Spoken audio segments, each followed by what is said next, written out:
வணக்கம் நேயர்களே, ஸ்ரீ குபேரன் டிவி நேயர்கள் லட்சுமணன் அன்பு வணக்கங்கள். இப்போ நம்ம பார்க்க போது வார ராசி பலன் 14ஆம் தேதியிலேருந்து 20ஆம் தேதி வரை எப்படி இருக்க போதான்னு பார்க்க போகிறோம். எப்போதுமே சொல்கிறதாங்க, ராசிக்கு பார்ப்பட லக்னத்துக்கு பார்க்க ரொம்ப பர்ஃபெக்டாக இருக்கும். உதாரணமாக ஒரு மகர லக்னம் ரிச்சிக ராசினா நீங்கள் ரிச்சிக ராசிக்கான பலன்களை பார்த்து மகர ராசிக்கான பலன்களை பார்க்க ரொம்ப பர்ஃபெக்டாக இருக்கும். முதல்ல வரது புது பலன்கள், அதுக்கப்புறம் தசாபுக்தி பலன்கள். உங்களுக்கு என்ன தசாபுக்தி அந்தரங்கள் வருது அதை மிங்கில் பண்ணி பார்க்க ரொம்ப பர்ஃபெக்டாக இருக்கும். வீடியோட எண்டில் டிப் ஆஃப் த வீக் இருக்குது, மறக்காம பாருங்கள். அதுவும் ஒரு சூப்பரான மேட்டர், கண்டிப்பாக மிஸ் பண்ணாமல் பாருங்கள். கன்னிராசி. ஸோ கன்னிராசிக்கு வந்து எப்படி இருக்கும் அப்படின்னு பார்க்கலாம். ஸோ இப்போ பார்க்கும்போது உங்களது ராசி அதிபதி புதன் வந்து 7 வந்து நீச்சமாக இருக்கும்போது கணவன் மனைவி அது நீச்சபங்கம் ராஜயோகம் தான். ஏன்னா வந்து அது ஒரு பரிவர்த்தனையில் இருக்குது. ஸோ அதனால் அது நீச்சபங்கம் ராஜயோகம் தான். பட் அதனால் கொஞ்சம் சின்னதாக மனஸ்தாபம் வந்து அப்புறம் சரியாக இருக்குங்கிறது உண்மையான விஷயம் கணவன் மனைவினோடல. மற்றபடி வியாபார ரீதியான விஷயம்லாம் கொஞ்சம் சின்ன சின்ன கன்ஃபியூஷன்ஸ் இருக்கும், கொஞ்சம் கவனமாக இருக்கும். ஏன்னா வந்து அது சனி ராகு இந்த காம்பினேஷன் இருக்கும்போது இப்போயே பாருங்கள், ட்ரம்புடைய விஷயங்கள்லாம் நிறைய பிரச்சனைகள், நிறைய ஒரு சங்கடங்களை கொடுக்குது இல்லையா. ஸோ அதனால் அந்த மாதிரி விஷயங்களை கொஞ்சம் கேர்ஃபுல்லாக இருக்குது, ரொம்ப ரொம்ப நல்லது. அதுக்கப்புறம் பார்க்கும்பொழுது உங்களுக்கு 2ஆம் அதிபதி 2 மற்றும் 9ஆம் அதிபதியான சுக்கிரன் வந்து பரிவர்த்தனை 9லே இருக்கும்போது வெளிநாடு சம்மந்தமான விஷயங்களில் நல்ல லாபங்கள், பெரிய லாபங்கள் வர்றதுக்கான வாய்ப்பு. அப்பா சார்ந்த ஒரு வெளியில் ட்ராவல் மூலியமாகலாம் நிறைய பணம் வர்றதுக்கான வாய்ப்புலாம் ரொம்ப நல்லாயிருக்கு. அதுக்கப்புறம் 3 மற்றும் 8ஆம் அதிபதியான செவ்வாய் 11ல் இருக்குது. ஸோ இளைய சகோதரர் உங்களுக்கும் ஏதாவது பிரச்சனை இருக்குது, சொத்து சம்மந்தமான விஷயங்கள், உயில் சம்மந்தமான விஷயங்கள், செட்டில்மெண்ட் சம்மந்தமான விஷயங்கள்லாம் ஏதாவது பிரச்சனை இருக்குன்னா இப்போ பேசி தீர்க்கும் போது அது வந்து கிளியர் ஆகிறதுக்கான வாய்ப்பெல்லாம் ரொம்ப நல்லாயிருக்கு. ஸோ அது வந்து பேசி பாருங்கள், ரொம்ப பர்ஃபெக்டாக ஒர்க் ஆகும். ஓகேங்களா. ஸோ அதனால் திடீர் அதிர்ஷ்டங்கள், விபரீத ராஜயோகம் சொல்லுவோம். அதனால் இந்த காலகட்டத்தில் வந்து நீங்கள் பேசும்போது கண்டிப்பாக அது ஒர்க் ஆகும். 4 மற்றும் 7ஆம் அதிபதியான குரு. ஸோ குரு வந்து பார்த்திங்கன்னா உங்களுக்கு வந்து 9ல் இருக்க. ஸோ நல்ல விஷயங்கள். ஸோ ஏன்னா வந்து குருவுடைய பார்வை உங்களது ராசியிலே படும்போது நல்ல விஷயங்கள், நல்ல சப்போர்ட் கிடைக்கிறதுக்கான விஷயங்கள்லாம் இருக்கும். அது மட்டும் இல்லாமல் 4, 7, 9 நிறைய பிரயாணம் பண்ணணும்னு ஒரு ஆசை வரும். ஸோ அம்மா மனைவி சம்மந்தமான விஷயம், குடும்பத்தோடு ஒரு பிரயாணம் பண்ணலாம், வெளிநாடு வெளியூர் போகிறதுக்கான வாய்ப்புலாம் நிறைய கிடைக்கிறதுக்கான வாய்ப்பு ரொம்ப நல்லாயிருக்கு. ஸோ அதெல்லாம் ரொம்ப சிறப்பான விஷயங்கள். அதுக்கப்புறம் 5ஆம் அதிபதி சனி வந்து இப்போ 7 இருக்குது. ஸோ 5, 6ஆம் அதிபதி 7 இருக்கும்பொழுது நிறைய ட்ராவல், நிறைய விஷயங்கள்லாம் ரொம்ப சூப்பராக இருந்தாலும் இப்போ வந்து சனியும் ராகும் ஒன்றா இருக்கும்போது குழந்தைகளுக்கும் உங்களுக்கும் ஒரு கிளாஷஸ் இருக்கிறது, அதே மாதிரி வேலையில் வந்து ஒரு ஸ்ட்ரெஸ் டென்ஷனும் இருக்கிறதுக்கான வாய்ப்புலாம் இருக்கணும். ரொம்ப கவனமாக இருக்கணும். ஸோ அது கொஞ்சம் கேர்ஃபுல்லாக பார்த்துக்கோங்க.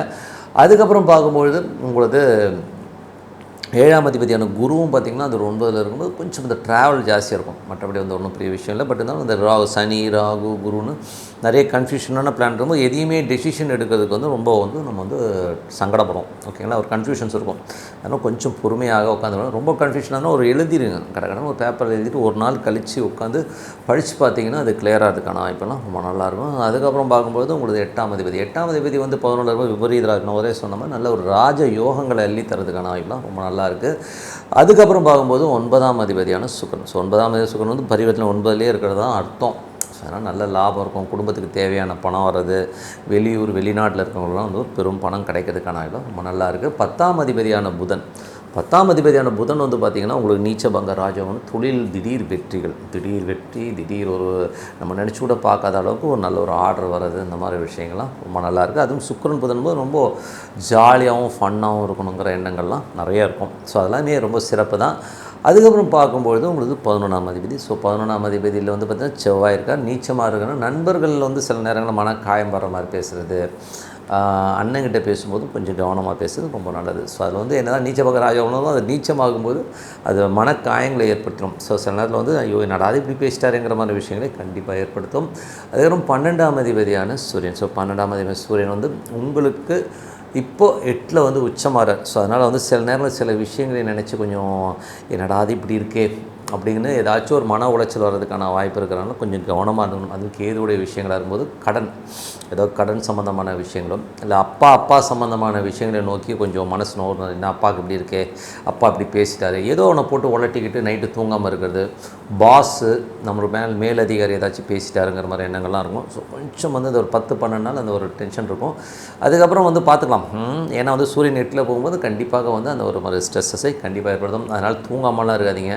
நல்ல ஒரு பிரார்த்தனை தான் என்னை பொறுத்தவரை வந்து பார்த்திங்கன்னா, நல்ல ஒரு ஈஸ்வர பிரார்த்தனை பண்ணுங்கள். ஸோ அது பண்ணும்போது நல்ல சிறப்பான பலன்கள் கண்டிப்பாக இருக்குங்க. ஸோ அதுக்கப்புறம் பார்க்கும்போது உங்களுக்கு 9ஆம் அதிபதி நல்ல சிறப்பான விஷயங்கள், தந்தை சொந்த உறவுகள்லாம் ரொம்ப சிறப்பாக இருக்கிறதுக்கான வாய்ப்பு தான் ரொம்ப நல்லாயிருக்கு. தொழில் ரீதியான விஷயங்களும் நல்ல ஒரு வெற்றி கிடைக்கிறதுக்கான வாய்ப்பு ரொம்ப நல்லா இருக்குங்க. ஸோ இதுவரை பார்த்து பொது பலன்கள். இப்போ பார்க்க போகிறது தசாபுத்தி பலன்கள். கன்னி லக்னமாக இருந்து சூரியன் தசாபுத்தி அந்த சூரியன் வந்து 12ஆம் அதிபதியாக இருந்து அவர் வந்து 8ல் இருக்கும்போது கொஞ்சம் ஒரு ஸ்ட்ரெஸ்ஸஸ் டென்ஷன்ஸு கண்டிப்பாக, அதுவும் கேதுடைய சாரத்தில் இருக்கும்போது தேவையில்லாத ஒரு கடனை நினச்சோ இல்லை ஒரு அப்பா சம்மந்தமான உறவுகள், மேலதிகாரி சம்மந்தமான விஷயங்கள் நினச்சி நம்ம தூங்காமல் ஏதோ ஒரு ஸ்ட்ரெஸ்ஸு நம்ம வர்றதுக்கான கொஞ்சம் கவனமாக இருக்கணும். இதுக்கு வந்து பரிகாரம் போது என்னை பொறுத்தவரை வந்து சூரியன் கேது அப்படின்னாலே வந்து நீங்கள் வந்து நரசிம்மர் வழிபாடு ரொம்ப சிறப்பாக இருக்கும். ஸோ நரசிம்மர் வழிபாடு பண்ணலாம், இல்லை ஆஞ்சநேயர் கும்பிட்றதெல்லாம் வந்து ரொம்ப சிறப்பான பலன்கள் கண்டிப்பாக இருக்கும். ஸோ அதனால் வந்து அந்த ஒரு மெடிடேஷன்ஸ் பண்ணிட்டு வாங்க. அதுக்கப்புறம் பார்த்தும்போது கன்னி லக்னமாக இருந்து சந்திரன் தசா பார்த்திங்கன்னா சந்திரன் வந்து பார்த்திங்கன்னா உங்களுக்கு 11ஆம் அதிபதியாக இருந்து அவர் வந்து பார்த்திங்கன்னா உங்களுக்கு வந்து 2, 3, 4 நல்ல ஒரு விஷயங்கள், நல்ல ஏற்றங்கள் வரதுக்கான வாய்ப்பு ரொம்ப நல்லாயிருக்கு. ஸோ அதில் எந்த வித மாற்றம் இல்லை, நல்ல லாபங்கள் வரதுக்கான வாய்ப்பு ரொம்ப நல்லாவே இருக்குது. கன்னி லக்னமாக வந்து செவ்வாய் வந்து விபரீத ராஜயோகங்களை அள்ளித்தரதுக்கான வாய்ப்பு ரொம்ப சிறப்பாக இருக்குது. ஏன்னா 3, 8, 11 இளைய சகோதரனால் நல்ல லாபங்கள், சொத்துக்கள் ஏதாச்சும் ஒரு பாகப்பிரிவினையோ ஒரு லிட்டிகேஷனோ அந்த மாதிரி சொத்து விற்கிறதுல பிரச்சனை இல்லைன்னா அதெல்லாம் கிளியராக திடீர்னு விற்கிறதுக்கான வாய்ப்பு தான் ரொம்ப நல்லாயிருக்கு. கன்னி லக்னமாக இருந்து ராகு தசா புத்தி அந்த ராகு வந்து உங்களுக்கு வந்து 7ல் இருக்கார். அது குருடைய சாரத்தில் வந்து நல்ல சிறப்பான பலன்கள் இருந்தாலும் சில நேரங்கள் வந்து நிறைய கிரகங்கள் இருக்கும்போது சின்ன கன்ஃபியூஷன்ஸ், கணவன் மனைவிகள் திடீர்னு ஒரு எமோஷனாக திட்டுறது பேசுறதுமான விஷயங்களும் அதை மட்டும் கொஞ்சம் அட்ஜஸ்ட் பண்ணிட்டு போனீங்கன்னா ரொம்ப சிறப்பு. கன்னி லக்னமாக இருந்து குரு தசாபதி, குரு வந்து பார்த்திங்கன்னா உங்களுக்கு 7ஆம் அதிபதியாக இருந்து 7 இருக்க குரு வந்து பார்த்திங்கன்னா உங்களுக்கு வந்து 7 இருக்கிறதா தான் அர்த்தம். ஸோ அதனால் வந்து சுப நிகழ்ச்சி சம்மந்தமான விஷயங்கள் நடக்கிறதுக்கான வாய்ப்பு ரொம்ப நல்லாயிருக்கும். கொஞ்சம் கன்ஃபியூஷன்ஸ் இருந்தாலும் எல்லாமே சிறப்பாக நடக்கிறதுக்கான வாய்ப்பு ரொம்ப நல்லாயிருக்கு. கன்னி லக்னமாக இருந்து சனி தசாபதி அந்தரங்கள், சனி ராகு ஒன்றா இருக்கிறது. ஸோ அது வந்து பார்த்திங்கன்னா குழந்தைகள் மற்றும் வேலையில் வந்து ஒரு ஸ்ட்ரெஸ்ஸையோ டென்ஷன்ஸையோ ஏற்படுத்தும். கணவன் மனைவிக்கினுடையும் வந்து சில நேரங்களில் வந்து ஒரு ஈகோ கிளாஷஸ் பண்ணும். ஸோ இந்த 1 மாதம் கண்டிப்பாக அப்படி தான் இருக்கும். கொஞ்சம் பார்த்து நடந்துக்கிறது ரொம்ப நல்லது. வேலையில் வந்து பார்த்திங்கன்னா பெரிய ரிஸ்க் எடுக்கிறது, திடீர்னு வந்து நான் விஆர்எஸ் கொடுக்க போகிறேன், எனக்கு நான் வேலை தேவையில்லை, நான் ரிசைன் பண்ண போகிறேங்கிற எண்ணங்கள், ஒரு ஈகோ கிளாஷஸ் வரதுக்கான வாய்ப்பு. ஏன்னா சனி ராகணும்போது நான் இப்படி தான் இருப்பேன் அப்படின்னு ஒரு பிடிவாதத்தையும் கொடுக்கும். அந்த எமோஷன்ஸ்லாம் தூக்கி ஓரம் வச்சுட்டு இந்த ஒரு மாதம் பல்ல கடிச்சிட்டு இருக்கிறது தான் ரொம்ப நல்லது. கன்னி லக்னமாக இருந்து புதன் தசாபத்தியந்திரம், புதன் வந்து உங்களுக்கு வந்து நீச்சபங்க ராஜயோகமாக இருக்குன்னா நல்ல லாபங்கள், திடீர் அதிர்ஷ்டங்கள், தொழில் நல்ல ஒரு அடுத்த கட்டத்துக்கு போகிறதுக்கான வாய்ப்புலாம் ரொம்ப நல்லா இருக்குது. அதெல்லாம் ரொம்ப சிறப்பு தான். இருந்தாலும் சனி ராகு அந்த தொழில்காரகனான சனியும் ராகுவும் வந்து கொஞ்சம் அந்த ராகுடைய இருக்கும் கொஞ்சம் எமோஷன் ஸ்ட்ரெஸ்ஸஸ் இருக்கும். கொஞ்சம் கவனமாக இருக்கிறது நல்லது. ரொம்ப பெரிய டெசிஷன்ஸ்லாம் அந்த ஏப்ரலில் எடுக்காமல் இருக்கிறது ரொம்ப நல்லதுங்க. கன்னி லக்னமாக இருந்து உங்களுக்கு வந்து புதன் தசாபத்தியம், புதன் வந்து நீச்சபங்க ராஜயோகம், பெரிய லாபங்கள், பெரிய வெற்றிகள் கிடைக்கிறதுக்கான வாய்ப்பு ரொம்ப நல்லா இருக்குது. கன்னி லக்னமாக வந்து கேது தசாபத்தியம், கேது வந்து சூரியனுடைய சாரத்தில் இருக்கும்போது கொஞ்சம் கவனமாக இருக்கணும். தேவையில்லாத மன உளைச்சலோ கடன் சம்மந்தமான விஷயங்கள், லீகல் சம்மந்தமான விஷயங்களில் நமக்கு ஒரு ஸ்ட்ரெஸ் வரதுக்கான வாய்ப்புகளும் கொஞ்சம் கவனமாக இருந்து ஒரு 13 நாட்கள். ஸோ கொஞ்சம் பார்த்து நடந்துக்குங்க.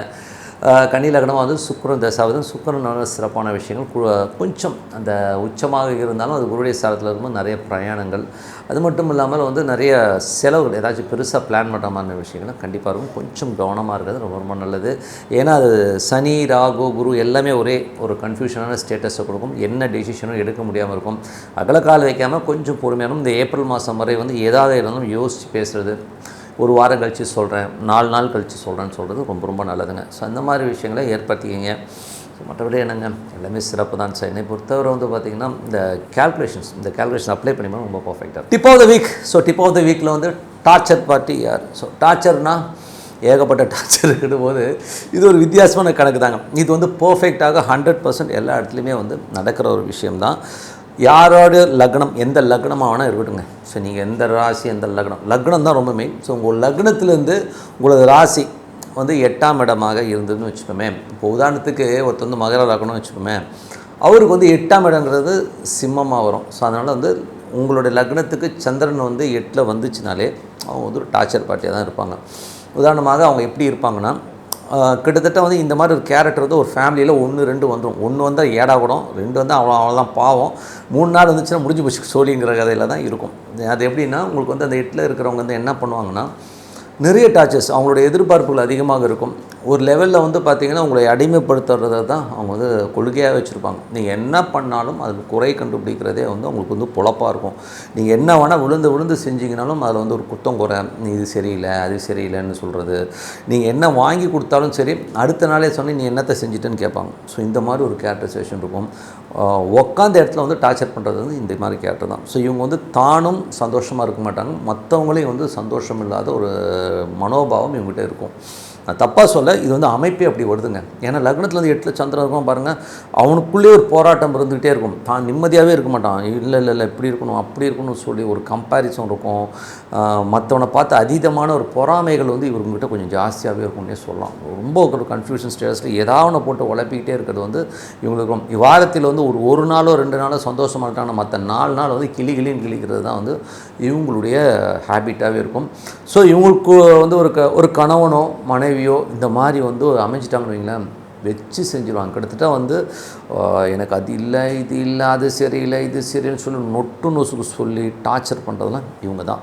நீங்கள் வேணால் எந்த ஜாதகத்தில் இப்படி இருக்கோ நீங்கள் பாருங்கள், அவங்க அப்படி தான் இருப்பாங்க. பட் இதில் ஒரே ஒரு சின்ன விஷயம் நீங்கள் கவனிக்கணும், லக்னத்தோட டிகிரியை மெயின்டைனாக பார்த்துருங்க. ஸோ உதாரணமாக அந்த லக்ன டிகிரியில் மட்டும் 8ங்கிறது 7 ஆச்சுன்னா கேரக்டரைசேஷனில் கண்டிப்பாக வந்து மாற்றம் இருக்கும். ஸோ அதனால் வந்து அதை மட்டும் கொஞ்சம் பட் அந்த 8 சந்திரன் தான் போட்டு தள்ளிடுவாங்க. கிட்டத்தட்ட வந்து தானும் வந்து சந்தோஷமாக இல்லாமல் மற்றவங்க வந்து ரொம்ப டார்ச்சர் பண்ணுவாங்க. அதே மாதிரி வந்து நிறைய கேள்விகள் அது சாதாரணமாலாம் கேட்க மாட்டாங்க. அவங்க கேட்குறதே வந்து ரொம்ப எமோஷனாகவும் ஸ்ட்ரெஸ்ஸாகவும் கேட்டுருவாங்க. சில கணவன்மார்கள்லாம் பார்த்திங்கன்னா நைட் 2 மணி வரைக்கும் சரக்கு அடித்தவங்களாம் பார்த்திங்கன்னா பொண்டாட்டி டார்ச்சர் தாக்க முடியாமல் வந்து சரக்கு அடித்தவ கணவன் ஓவராக டார்ச்சர் பண்ணி பேசுகிறதுலாம் வந்து அவனுக்கும் வந்து பார்த்திங்கன்னா இந்த லக்னத்துலேருந்து 8ல் வந்து சந்திரன் இருக்கவங்களாம் வந்து தானும் நிம்மதியாக இருக்க மாட்டான். ஸோ அதனால் இந்த மாதிரி டார்ச்சர் பார்ட்டிகள் ஒரு பிள்ளையாக வந்துச்சுன்னு புள்ள வந்து சின்ன அவங்கள கேள்வி கேட்டே சாவடிச்சோம். ஸோ அந்த மாதிரி நாட்கள் கண்டிப்பாக இருப்பாங்க. ஸோ அதனால் வந்து அந்த மாதிரி ஆட்கள் இருந்தால் என்ன பண்ணுறதுன்னா இறைவனை தான் வேண்டிக்கணும், வேறு என்ன பண்ணுறது. அவங்க வந்து பை பர்த் அவங்களுடைய கர்மா அந்த மாதிரி வந்துடும். ஸோ அதனால் வந்து அந்த மாதிரி இருக்கவங்க வந்து கொஞ்சம் மெடிடேஷன் சாண்டிங் பண்ணும்போது மனசை அமைதிப்படுத்தணுங்கிறது தான் இதில் உண்மையான ஒரு தத்துவம். ஸோ மனசை அமைதிப்படுத்தணுன்னா அமைதியாக உட்காந்து ஒரு தெய்வத்தை சாண்ட் பண்ணி அமைதிப்படுத்தணும். ஆனால் சொன்னால் கேட்பாங்கன்னு நினைக்கிறீங்கன்னா அதையும் கேட்க மாட்டாங்க. ஸோ அந்த மாதிரி ஒரு பெரிய டார்ச்சர்ஸ் பார்ட்டி யாருன்னா லக்னத்திலிருந்து 8ல் சந்திரன் யாராக இருக்காங்களோ அவங்கள வந்து ஒரு பெரிய டார்ச்சர் பார்ட்டி தான். நீங்கள் வந்து உண்மையான உங்கள் வாழ்க்கையில் உங்கள் வீட்டில் இருக்கவங்களுடைய ஜாதகத்தை எடுத்து பாருங்கள், 100% பர்ஃபெக்டாக இருக்கும். அவங்க வந்து மற்றவர்களை குறை சொல்லியே தான் வாழ்வார்கள். இவங்க வந்து மாற்றவே முடியாதுங்கிற உண்மையான விஷயம். இல்லை எந்த வித டீவியேஷன் இருந்தாலும் எனக்கு கால் பண்ணுங்கள், நானே சொல்கிறேன். அது இல்லாமல் நீங்கள் கமெண்ட்லேயும் போடுங்க. ஸோ இவங்க தான் டார்ச்சர் பார்ட்டின்னு சொல்லிட்டு உங்களது விடைபெறுவது உங்கள் லக்ஷ்மி நாராயணன். நன்றி, வணக்கம். ஸ்ரீ குபேரன் டிவியை பார்த்தமைக்கு நன்றிகள். மேலும் இது போன்ற தகவல்களை தெரிந்து கொள்ள ஸ்ரீ குபேரன் டிவியை சப்ஸ்கிரைப் செய்யுங்கள். மறக்காமல் பெல் ஐக்கானை கிளிக் செய்யுங்கள்.